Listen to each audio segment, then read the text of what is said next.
Lord. ప్రభువైన యేసుక్రీస్తు శిలువలో పలికిన 5వ మాట. యోహాను సువార్త 19వ అధ్యాయం 28వ వచనం. అటు తరువాత సమస్తమును అప్పటికి సమాప్తమైనదని యేసు ఎరిగి లేఖనము నెరవేరినట్లు నేను తప్పికొంచున్నాను అని అనేను. లేఖనము నెరవేరినట్లు ప్రభువైన యేసుక్రీస్తు వారు ఈ మాటను పలకడం జరిగింది. లేఖనంలో ఏముంది బ్రదర్ అంటే 22వ కీర్తన 15వ వచనంలో ఈ విధంగా రాయబడి ఉంది. నా బలం ఎండిపోయి చిల్ల పెంకు వలె ఆయను, నా నాలుక నా దవడను అంటుకొని ఉన్నది. 69వ కీర్తన 21వ వచనంలో నేను తప్పిపోయినప్పుడు వారు చేదు చిలుకను నాకు అందించారు అని లెక్కింపబడింది. ఇక ప్రవచనాల నెరవేరు కానీ ప్రభువైన యేసుక్రీస్తు వారు ఆ మాటను పలకడం జరిగింది. సమరయస్త్రీ యొక్క దాహాన్ని తీర్చిన ప్రభువైన యేసుక్రీస్తు అరణ్య యాత్రలో ఇశ్రాయేలీయులకు బండ నుండి నీళ్లను అనుగ్రహించిన తండ్రికి దాహం కలుగుతుంది.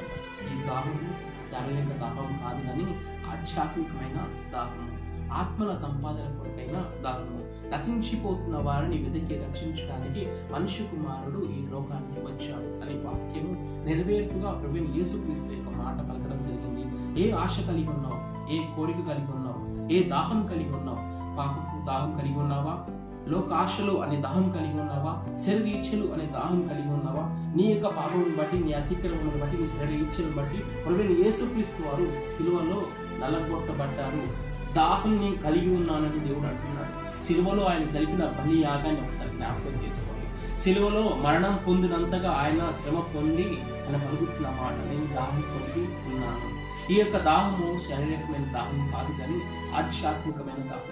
ఒక వ్యక్తి శరీరంలో 5.5 లీటర్స్ రక్తం ఉంటుంది. ఆయన శరీరంలో ఒక్క చివరి రక్త బొట్టు కూడా లేకుండా శరీరం అంతా దున్నివేయబడింది. శరీరంలో పక్కలో బలెంతో పొడిచినప్పుడు రక్తం కాదు కానీ నీరు పారిందంట. అంతగా ఆయన శ్రమపడింది, అంతగా ఆయన వేదన చెందింది. నీ కొరకు, నా కొరకు, పాపినైనా పాపిష్టి వాడినైనా నా కొరకు, మన కొరకు ఆయన మరణించాడు. ఆయన మరణించింది, తిరిగి లేచింది, తిరిగి రావే ఉంటుంది మన కొరకే. పాపంలో ఉన్న మనం పాపంలో నశించుకోవడం దేవుడి చిత్తం కాదు.